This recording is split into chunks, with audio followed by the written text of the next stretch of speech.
Howdy, folks. Welcome back to the Dusty Trails and Tall Tales podcast. I'm your host, Matthew. Today we're joined by some very talented writers from the Silverado Press Anthology. Joining us today are Jeff Mariotte, Dale Howison, Kelli Fitzpatrick, and Rod Miller. Each of these talented voices brings a unique background from horror to science fiction, poetry to comics, and of course to the Western. We'll talk about their stories, their influences, and where they see the Western heading in the years ahead. So hello, everyone. Welcome to the show. Howdy. Thank you, Matthew. Hello. Can each of you briefly introduce yourself and tell us what first drew you to storytelling? We'll start with Jeff, I guess. Okay. Hi, I'm Jeff Mariotte.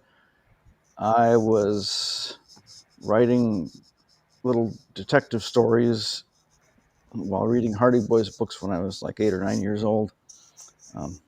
They were terrible, of course, and very, very derivative. But I haven't stopped since. So I've been writing professionally since 1988 when I sold my first short story, a science fiction story.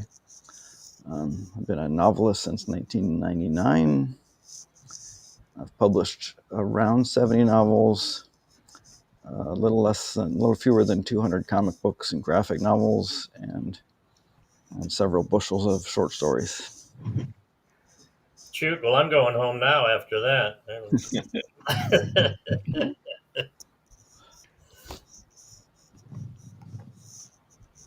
Hey, Rod. My name's Rod Miller. I'm a Utah boy. I've been writing I spent my life writing advertising copy and never really considered myself a writer because that's a whole different sort of thing. You know, you people who write books, you're a whole different animal to me. But I got curious and wondered if I could write anything else and started writing poetry because I was used to writing things that are short, and the thought of writing something 200,000 words long was just beyond me. I couldn't imagine how I could do that. But then I started writing for magazines and writing short stories, and then tackled a few books. My first books were published in 2005, a novel and a nonfiction book. Since then, I think I'm up to like 24 novels now, and a couple of collections of short stories and some poetry collections and some nonfiction books. So about 30, I think, books in all, more or less. All about the West. It's the only thing I know anything about. And that's iffy. Hey, Kelli. Hello, my name is Kelli Fitzpatrick. I am primarily a science fiction writer. I'm relatively new to traditional Westerns. I've always loved storytelling. I grew up reading Ray Bradbury and Octavia Butler and Ursula K. Le Guin and just couldn't get enough of the sort of imaginative tales of other worlds. And I sold my first story to the Star Trek Strange New Worlds contest in 2016 that was run out of Simon & Schuster. And that sort of pulled me into the realm of tie-in fiction writing. And so my first novel came out this year from it's a Marvel novel, Captain Marvel, Carol Danvers Declassified. So I've been happy to be able to do some of that. And then I got into writing some space western stuff. So I was in a Baen anthology of space westerns, which was really fun. I've always loved that genre, Star Wars, Firefly, etc. And then got a chance to write my first traditional Western when Jeff invited me to the Silverado Press Presents anthology, and absolutely had a blast researching the history and stuff. And so I'm happy to be here in this genre. My name is Del Howison, and I think I wrote my first story as a junior in high school. And that story got reworked about 50,000 times and ended up in my first horror anthology of short stories, which was called What Fresh Hell Is This? And the stories in that anthology are usually ones that have been published somewhere else, like they were work for hire, or I submitted to something that was going on, or I was invited, like Jeff invited me to be in this anthology. Um, then I wrote my first novel, I don't know, 10 years ago, The Survival of Margaret Thomas. And that came about because when growing up, my dad was a huge Western movie fan. I don't know if it had to do with the fact that he was a cop, but I think it kind of goes hand in hand. As a modern cowboy, he kind of envisioned the old school. And so at the time I came up, that was my Star Wars. That was the Western was an alternate reality because I grew up in Detroit, Michigan. So, yeah, the Wild West was somewhere out there in imagination land. So I kind of kept that in the back of my head for a long time. And then after writing a lot of horror and being in horror books and stuff, my agent said to me, "Why don't you write something besides horror now? Spread it out." And I must have thought to myself, what sells less than horror? So I wrote a Western. But we all know all of the genres are fight. I think still sci-fi and romance are probably the best-selling genres out there. I You don't got to see write myself. romantic. Yeah. Romantasy is the big thing. See, it's a combination almost. Romance, fantasy, and romance. But anyway, that's how I got into it. As far as number of books, if we don't count the drawer novels that we have stuck away, that's still working on. I've got one published, one collection of short stories, about 40 individual short stories, and 3 drawer novels that are being picked at now and then, but I have one that's getting real close to be sent off to my readers. So that's where I'm at. Good. Yeah. Let me just interject.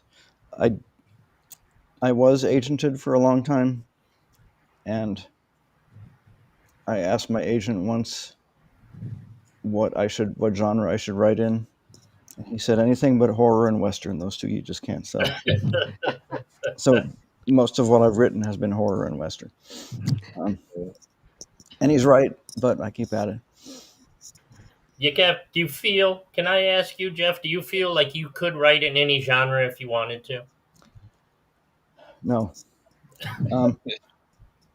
I have written a lot of different genres. Like Kelly, I've done a lot of tie-in work. So you write whatever genre, someone comes up to you and says, hey, will you write this?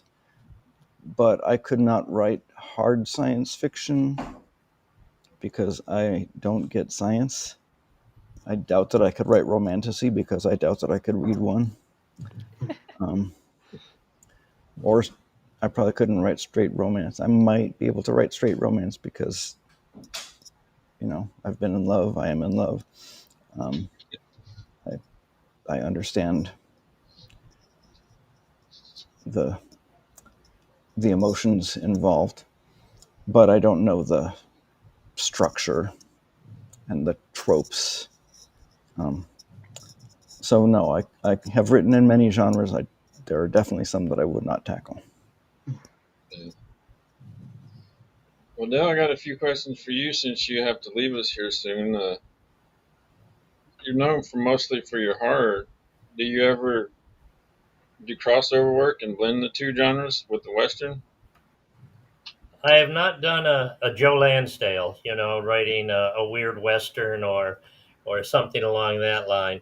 However, the novel that I'm getting real close to sending out is a historical novel set about 1908 and still has Western components because the person travels out west, but it's called I Dowser, and it's about somebody who is a dowser, but they don't find oil and water, they find souls. So it's kind of a whole crossover going on in that. That's So cool. the short answer, yes. Yeah, that's awesome. Wasn't one of your short stories adapted into NBC's special? Yeah, I don't know what I think the first thing it was on was NBC. You're right, because the first season was HBO or Showtime, and then it came into NBC. It was an anthology series, and they changed the name when it came to NBC. Now I can't think of the name of the series, but they took a Western of mine and made it the premiere episode of that season. The Western was called The Lost Herd, and it happened right when the writer's strike happened, which was not a joyful thing. So they paid me. I made more money selling the rights to that story than I'll ever see in the selling of the story. But Mick Garris, who was one of the executive producers of that show, he wrote the script. Then the writer's strike happened. He couldn't write on it anymore because he was also an executive producer on the series. So it got sent up to Canada. It got rewritten a couple times, but it still plays my single card based on the story by Del Howison. So I'll take that anytime.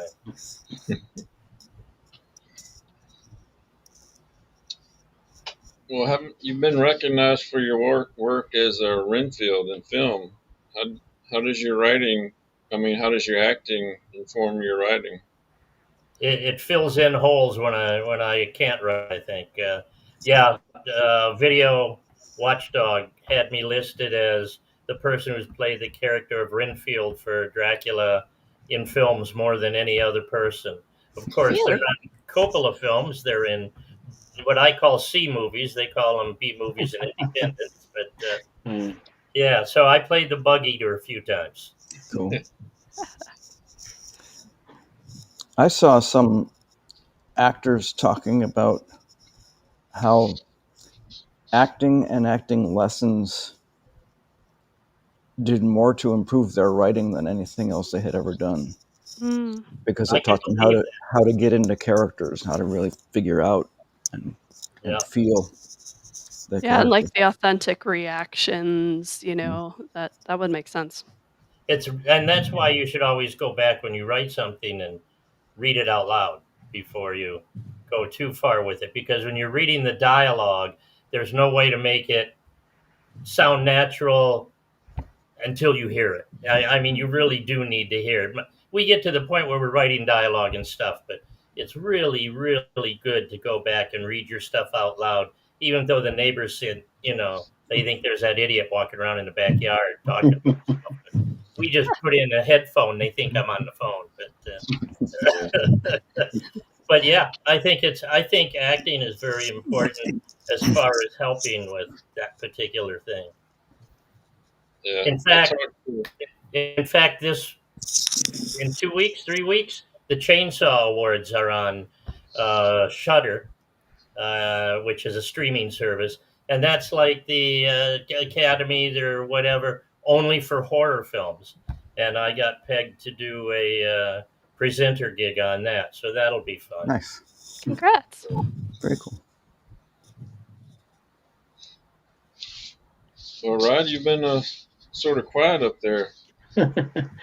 Well, when it comes to writing anything beyond westerns, I have nothing to contribute.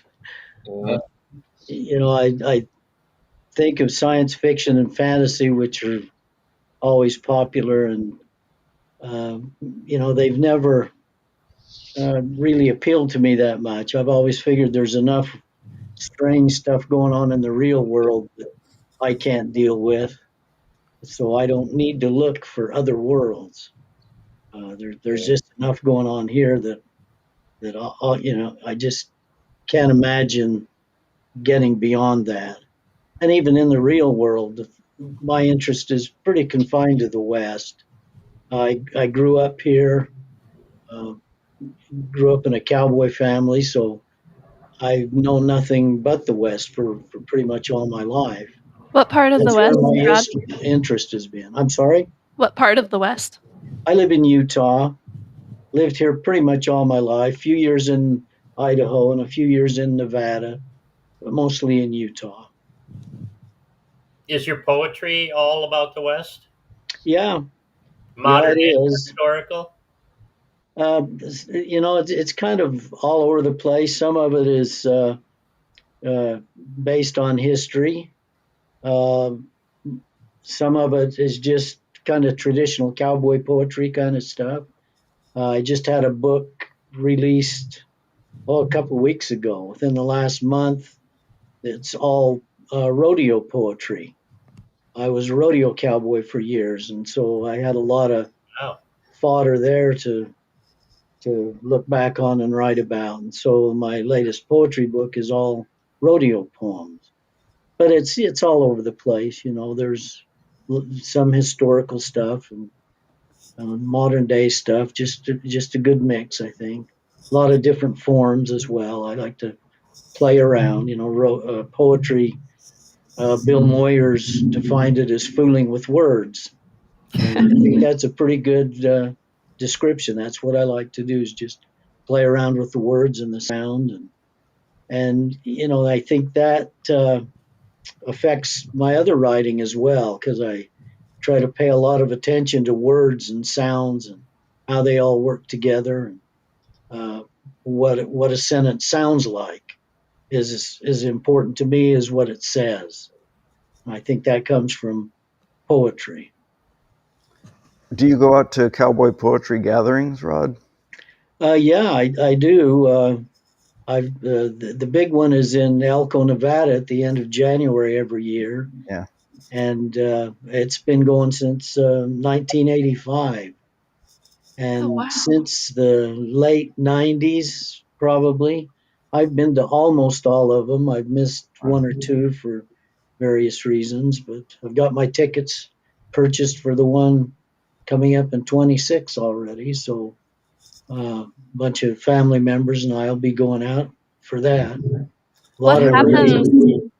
What I never. happens at a cowboy poetry event? Well, the one in Elko, which is the big one, is it was the first one as well, so it kind of set the pattern.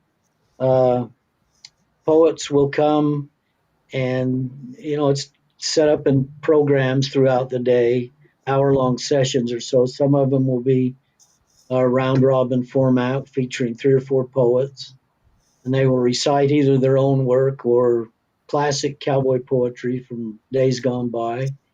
And there'll usually be a lot of musicians involved, and so they'll break things up with some cowboy songs now and then, and there will be some shows which are all music, some which are all poetry, and some which are a mix. And there are gatherings all over the place that follow kind of that same structure, but they'll be on a much smaller scale. I've been to the Sierra Vista one a few times when I lived out in southeastern Arizona. Yeah, I haven't been to that one, but it's a fairly popular one. It's It's a pretty good one. well loved among the poets. Got to see Dave Stamey out there. He's terrific. Oh, Dave is a tremendous writer and singer. Yes, he is. He's a good friend of mine. We've Oh, become good. friends over the years. Good. Yeah. He's a tremendous writer. And as a poet, do you ever slide over into being a lyricist? Uh, I was born without the music gene.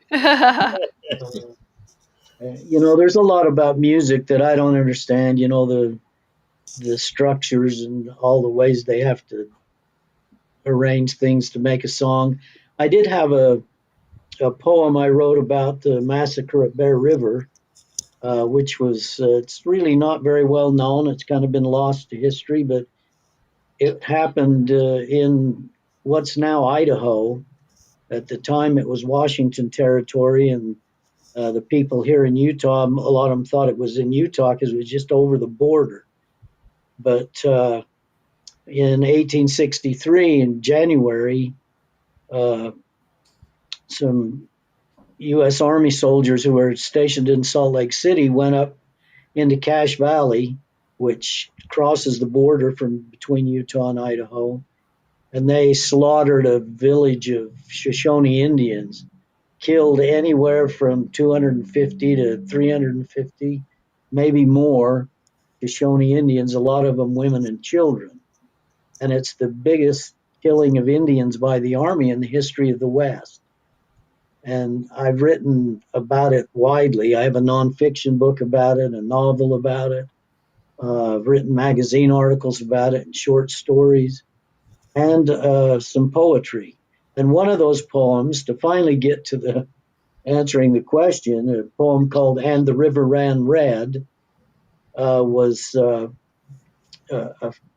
another cowboy singer I know, really outstanding songwriter and performer named Bren Hill, took that song and took that poem and put it to music and made a really beautiful song out of it. It's on one of his albums, so it's out there everywhere. It was lucky enough to win it was a finalist for a Spur Award from Western Writers of America. So that's my experience in songwriting right there. How There you go. cool to have your work adapted like that. Yeah, it's quite exciting. I was as thrilled with that, I think, as I've been with anything that's been published. Vaughn McKee, who was in our anthology, is also a fantastic singer, musician, songwriter. Yes. Is Yeah, everybody I here in don't. the anthology? Sorry? Is everyone here in the anthology? Yes. Yes. Yeah, we're I all. think one of the best things that come along in the anthology idea, Jeff, was this, because you had all of us base stories on true events, and just whether you used them prominently or in the background or as a framework, it was the event got told, and then a fiction story got told also, and I found that fascinating. Thank you. Well, tell us a little about your story, Dale. My story is about Cripple Creek. There was a big fire in Cripple Creek that burnt the city almost to the ground, and then they managed to start another one within a week and finish the job. So my story is, I take the Ray Bradbury approach because I never could write science fiction, too big a canvas. I get lost on big canvases. So Ray Bradbury said to me, Del, no matter how big the canvas, pick out some people, write their story, just put it in that canvas. And it's actually played well for me ever since. But whenever I get overwhelmed, I just bring it down, and then I can build it back up after I have the human story, because it turns out that's the most important part of the story. Wow, that's awesome. It's also awesome that you talked to Ray Bradbury. How cool that you have advice directly from him. That's very cool. Del and I knew Ray very well. That's awesome. Wow. We used to, I still do own the company, but my wife and I owned a store called Dark Delicacies, which was probably the premier horror bookstore in the States. And we had signings every weekend with somebody in the field. So it was everybody from Ray Bradbury and Ray Harryhausen and Clive Barker to Poppy Z. Bright or Brian Keene or Joe R. Lansdale. So I got to meet a lot of wonderful people in the guise of being a store owner. Wow. Yeah, and I owned Mysterious Galaxy down in San Diego and managed Hunter's Books in La Jolla.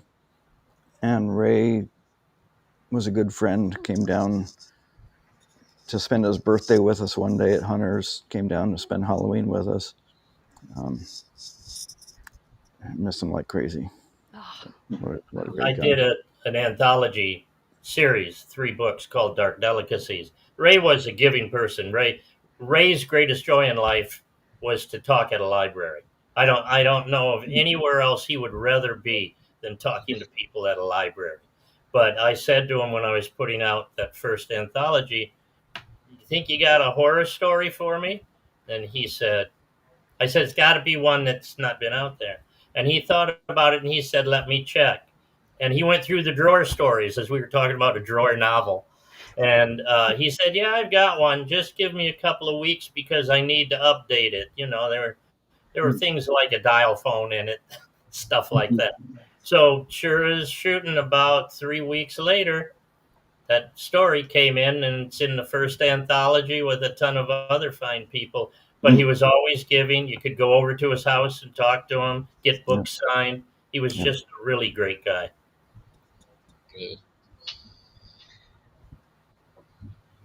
Kelly, tell us about your story. It has a very, very catchy title, Goddess of War. Yeah. So, Goddess of War is the historical event that I set it around is the founding of Lowell Observatory in Flagstaff, Arizona, in 1895.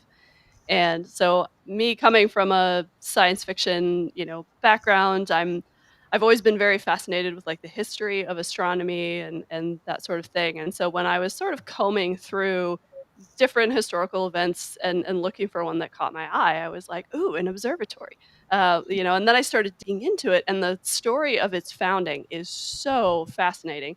So it was founded by Percival Lowell, who was best known for looking at Mars and seeing some lines on it and thinking that they were Martian canals.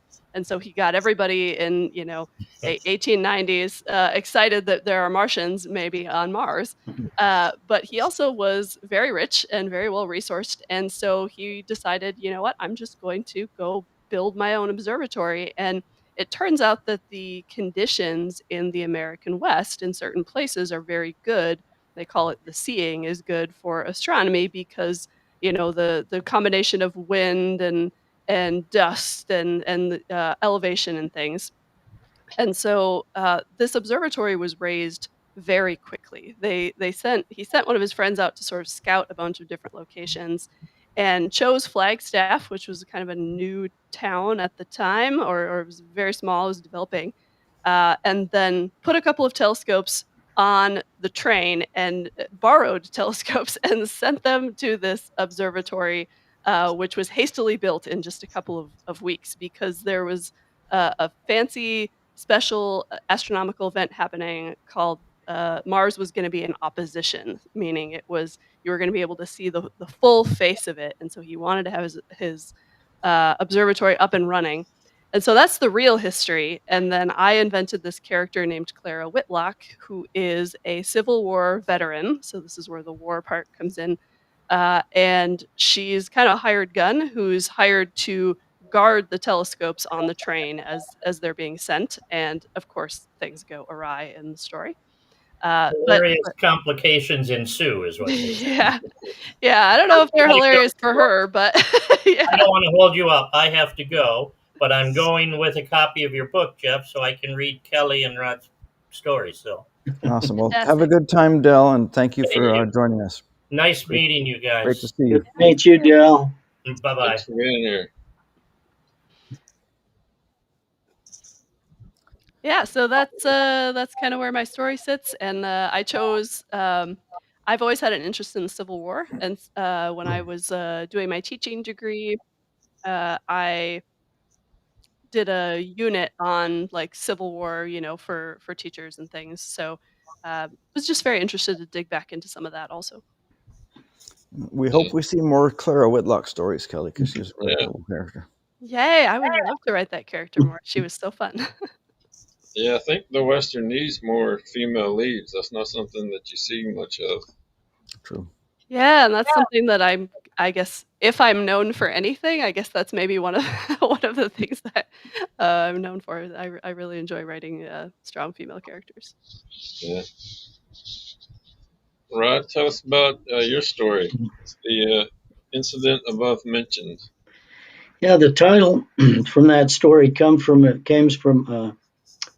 newspaper article that was quoting the man who was blamed for starting the Black Hawk War in Utah, and it was kind of a very brief explanation of his side of what happened. And at the end, he says, I might be blamed for the incident above mentioned, which was the war. Um, so that kind of inspired the title as well as the story. And it's told by an invented character many, many years later. He's an old man who can barely function and he can't keep the story straight. He wanders all over the place telling the story. But he tells how the war started with this one gentleman who they were meeting with some Ute Indians to talk about livestock that was being stolen. trying to work out some kind of an arrangement, which of course the arrangement would mean that the Indians weren't to steal any more of their cattle and they would get nothing in return. But as happened all over the West, in this part of Utah is kind of the southern half of the state. Um, the Mormon settlers moved in and trampled all of the grass and the roots and the other things that the Indians relied on for food, killed off or drove off all of the wildlife and fished out all of the streams. And so the Indians were starving. And to their way of thinking, if there's food there, it's there for the taking. And so when they'd get hungry, they'd take a cow or two. Well, that didn't set too well with these Mormon settlers who were not doing real well themselves.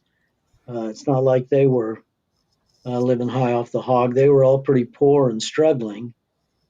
And this man who went out to this little meeting with these Indians was drunk, and he started haranguing the Indians, and one of the Indians gave it right back to him, and they ended up in a fight. The white man dragged the Indian off his horse and started beating on him, and everybody else pulled him apart, and the fight's over. But one of the observers in this story that was a youth leader named Black Hawk, who was a young man who had previous troubles with the settlers, and he enlisted every band of Utes in the area, of which there were many, along with some help from some of the Paiutes and even some Apaches on occasion.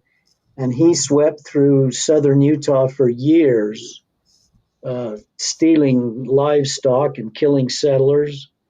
And in the end, he pretty much depopulated the whole southern half of the state of Utah.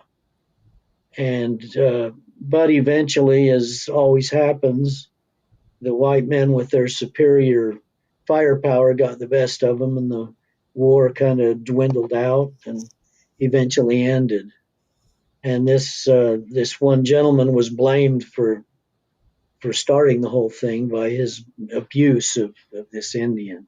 So, that explanation is probably longer than the story itself, but that's what it's about. They're all good stories, but I like yours because it's in first person, and that's my favorite POV to write in and to read as well. So, oh, thank you. Yeah, they say that you really shouldn't do that because it limits what you can do, but I don't really know much about writing, so I don't know what you're not supposed to do. I've tried all kinds of things. I'll try anything just to see if it'll work. I wrote an entire novel with a whole bunch of characters in it, and none of them have any names. There's not a named character in the whole book. I just wondered if I could do that, and I did. And nobody's complained. It's actually one of my better books, I think. And nobody's, said you can't do that. yes. So I did it. Yeah. Well, Jeff, tell us about your story, the Roy Earl's death. Although the idea of setting the story around an actual historical event was mine, the historical event that I set my own story around was pretty tangential to the story itself, I would say. The story could probably have functioned without it at all, except I wanted the town to be rambunctious and lots of people around. And the editor let you get away with that. The editor let me get away with it. What do you know? The incident was the founding of Cochise County, where I lived for 14 years. It's the southeasternmost county in Arizona. So it butts up on the southern border against Mexico and on the eastern border against New Mexico. And it's a beautiful place. without a lot of people, which I liked. When I moved there, I think there were about 40,000 residents in the entire county, which was fewer than the number of people who would be at the San Diego Comic Convention every year when I lived in San Diego and went to that. So you can take a convention center full of people and spread it out over miles and miles and miles. From my 40 acres, I could see 5 other houses, but I couldn't see all of any of them. I could only see parts of them. I liked it that way. So the story is about a guy who's been lying to his wife. No, it's about the wife who's been lied to by her husband. Let's put it that way, because he's dead when the story begins. And she's gradually finding out that he has been lying to her and what he's been up to, and he's been pulling some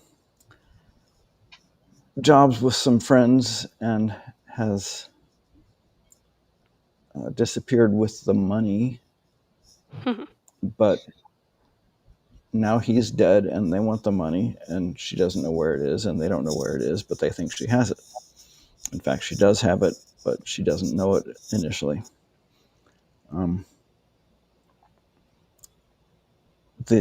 I think the import of the historical event is Cochise County was originally part of Pima County, and together they were just gigantic.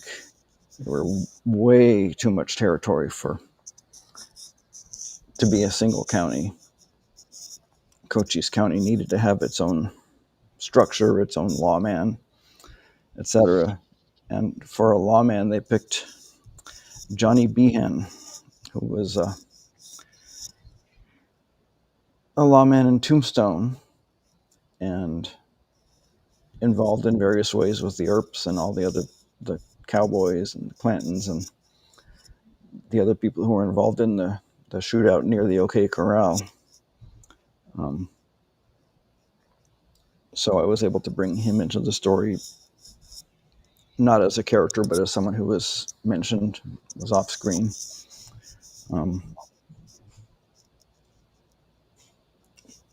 Tombstone was chosen to be the county seat, and that's why Johnny became the sheriff for the whole county.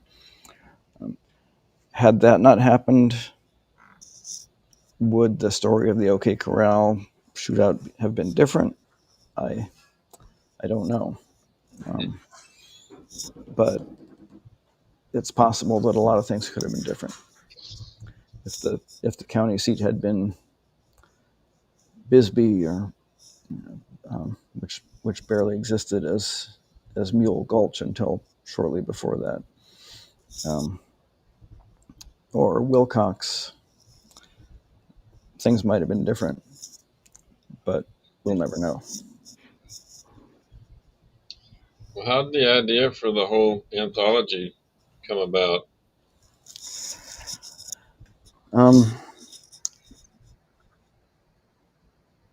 Howard Weinstein and I founded Silverado Press.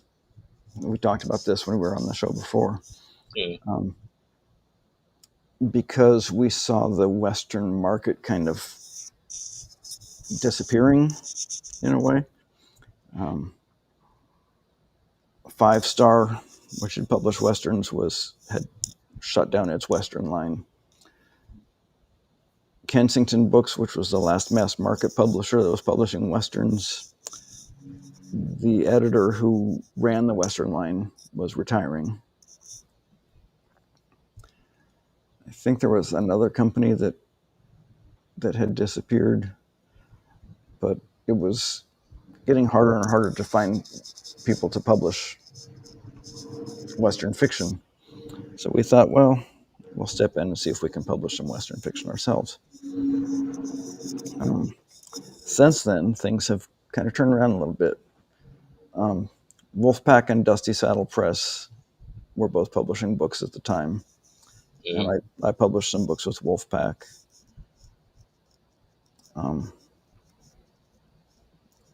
But both those companies wanted books fast.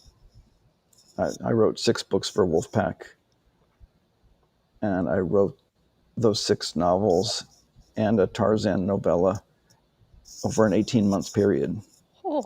and it just about killed me. Yeah.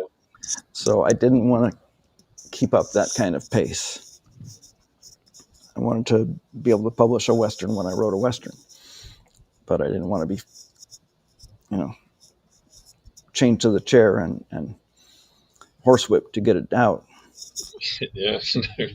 So we found a Silverado Press, and we made it part of an imprint of Crazy 8 Press, which was owned by some friends of ours and had been pretty successful at being a small press that did a lot of different kinds of genre books. And Crazy 8 Press embraced us, brought us in, and at one point they said, "Hey, you guys should do an anthology." So we said, "Oh, okay, that's a good idea." So it really wasn't even our idea. It was suggested by our pals over at Crazy 8, and then I foolishly took it on, and here we are. Well, Kelly, as a teacher, do you see any students connecting or not connecting with Westerns today? Oh, yes. So I used to teach high school English in Michigan, which is where I'm originally from. And I had a classroom library, which was just like some bookshelves at the back of my room that I just collected novels. And a lot of them were donated from friends or community members who were like, here, you can have these. And we also did book drives and things. And I just bought some of the books. But the Western, my couple of shelves of Western novels were perennially among the favorites that were the most checked out by my juniors and seniors. Everyone loved the Louis L'Amour books, but there were also some other titles mixed in there that they were just really popular. I think they're accessible in the sense that as Dell was saying earlier, they tend to be character-driven stories.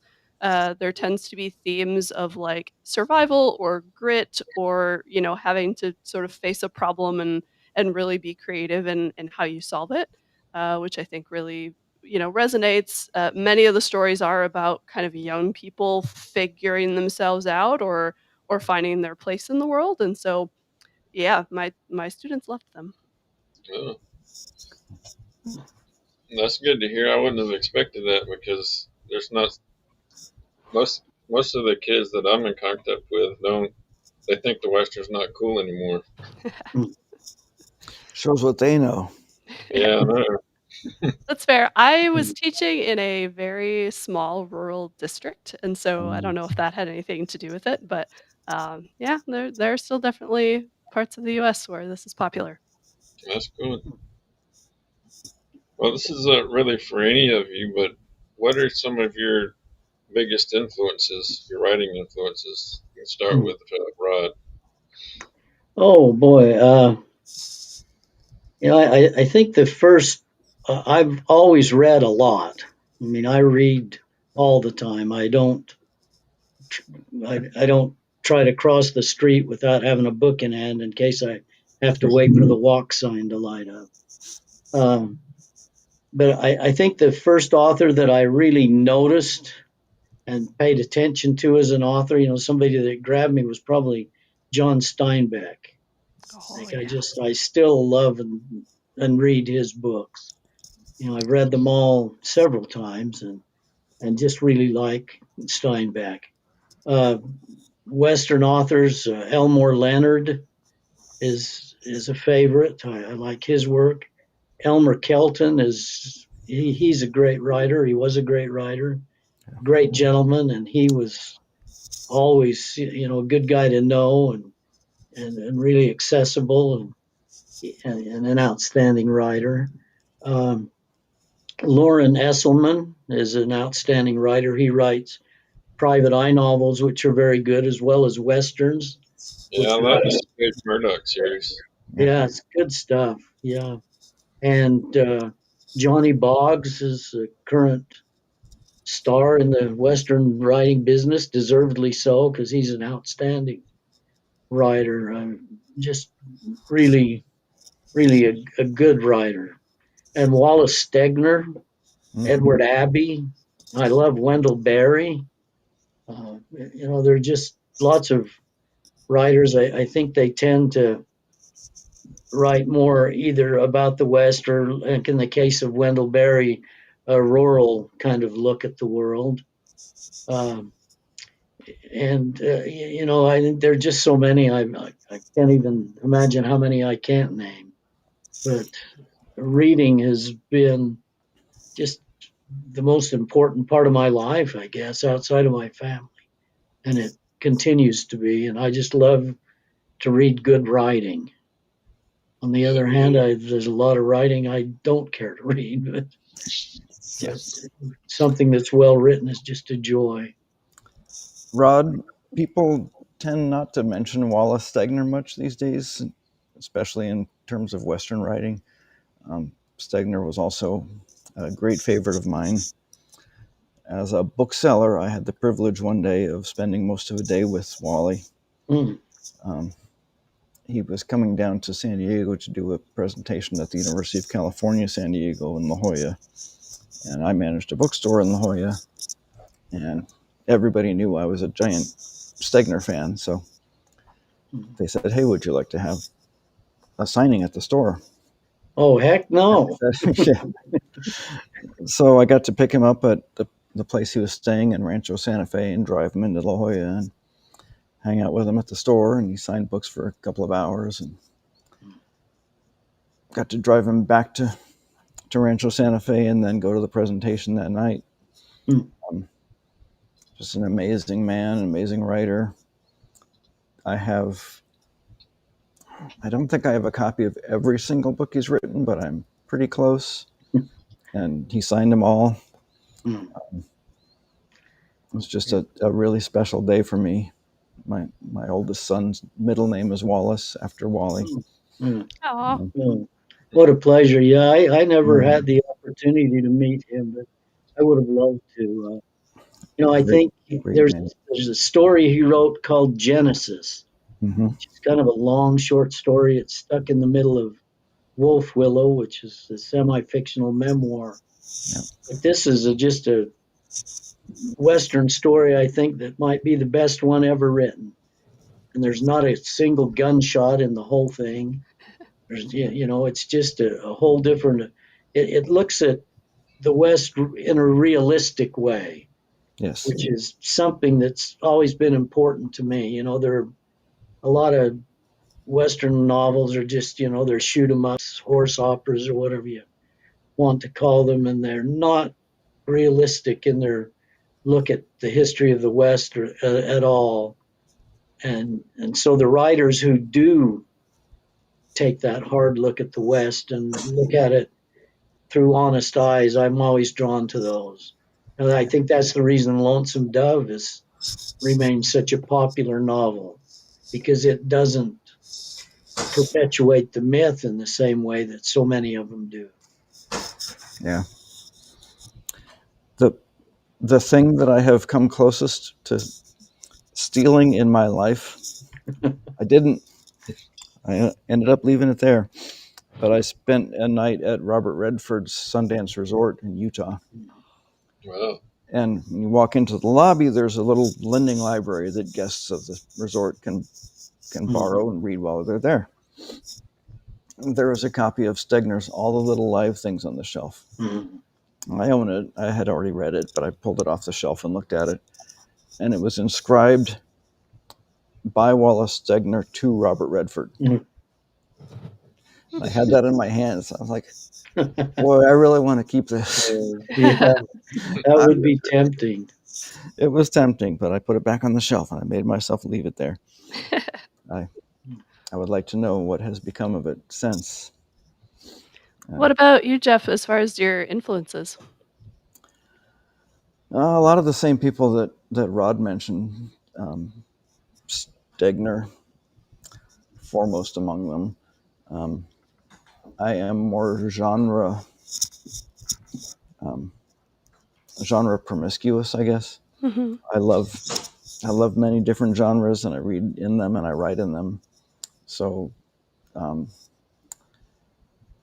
in thrillers, Greg Iles is great. James Lee Burke is fantastic.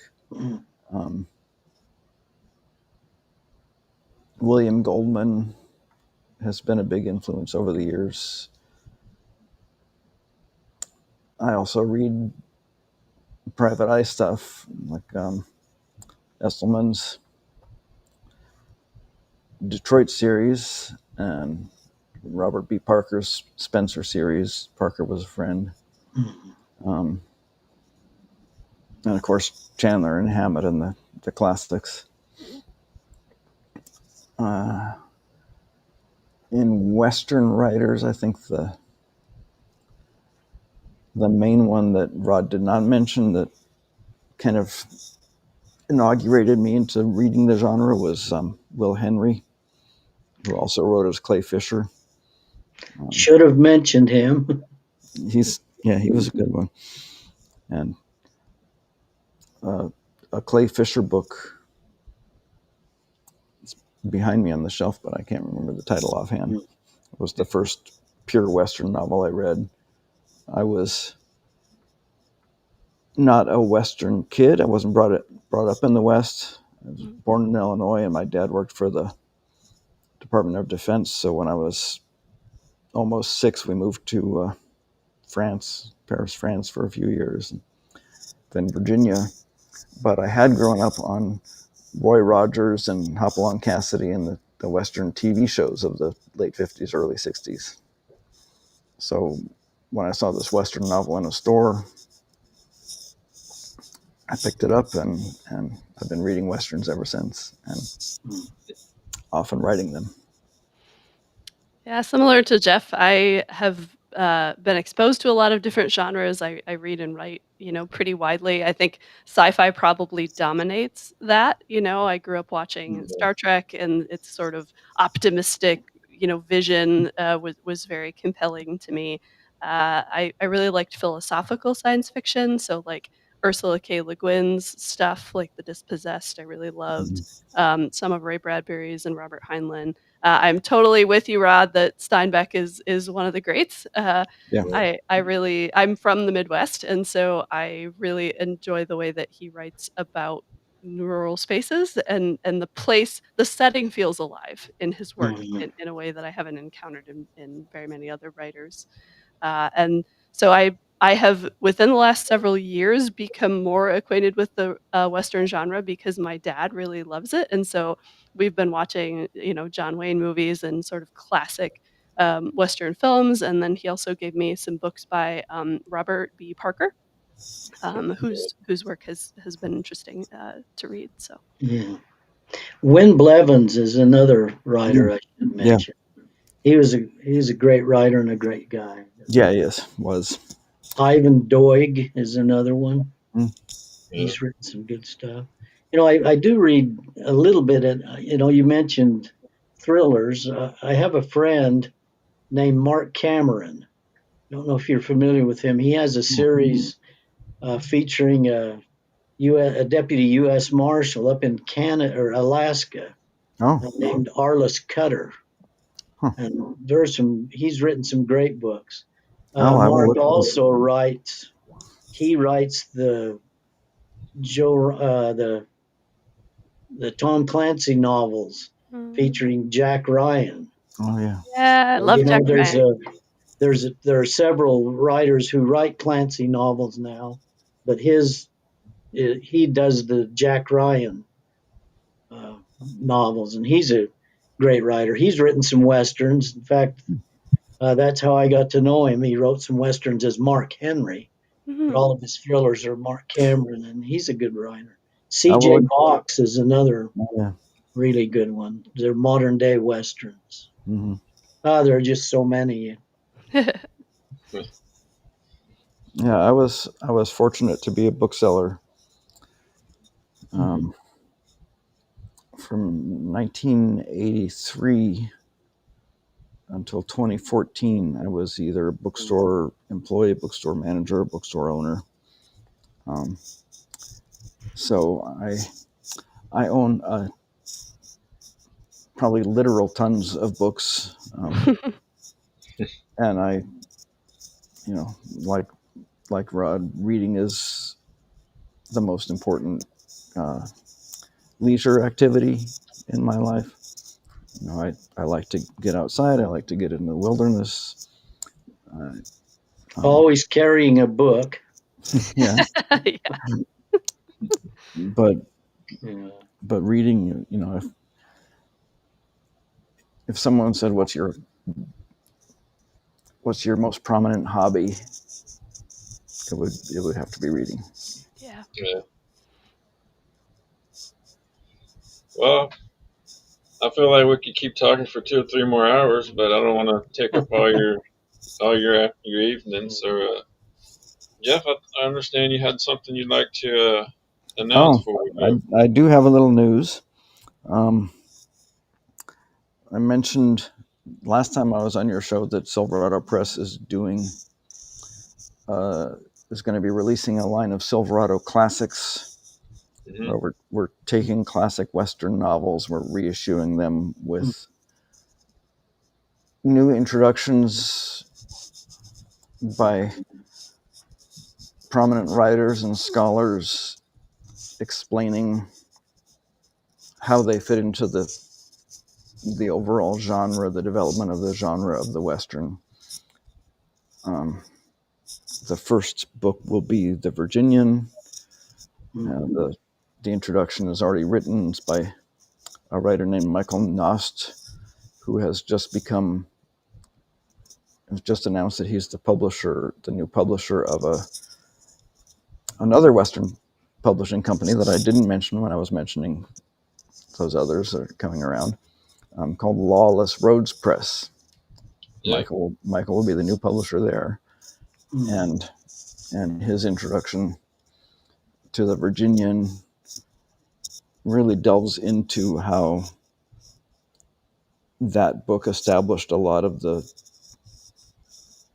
tropes that we still expect to see when we look at a traditional Western novel. And I have a whole list of other classics that will follow that, and I'll be looking for the right people to write those introductions or forwards as well. So that's one thing. Plan is to release The Virginian in December if I can manage it. There's conflicting deadlines and constraints on my time, but that's the goal. I also have gotten the rights back from Wolfpack to the Cody Kavanaugh trilogy that I wrote for them. It's traditional Western, kind of shoot 'em up kind of Westerns. And I will be releasing those as Silverado books at some point, but with added material and beefing them up a little bit, and possibly a couple of new short stories. And the third thing is the first book in that trilogy, O'Mara's Gold, has been purchased by Thorndike Press to be released in a large print edition, which comes out on October 15th. So I'm very excited about that. Awesome. All right. Well, that wraps up tonight's edition of the Dusty Trails and Tall Tales podcast. Thanks for watching, and thank each of you for being here. I appreciate it. Well, thanks for having us, Matthew. Yes, thank you, Matthew. Great Thanks, to be able to meet these guys. Yeah, it's great to meet you, Matthew, and great to meet Jeff and Rod and Del, fellow contributors. Yeah. If you're watching, be sure to pick up a copy of the Silverado Press Anthology and explore more of their individual work as well. Until next time, keep the spirit of the Old West alive. Thank you for watching. Thank you. Thank you. Thank you. Bye.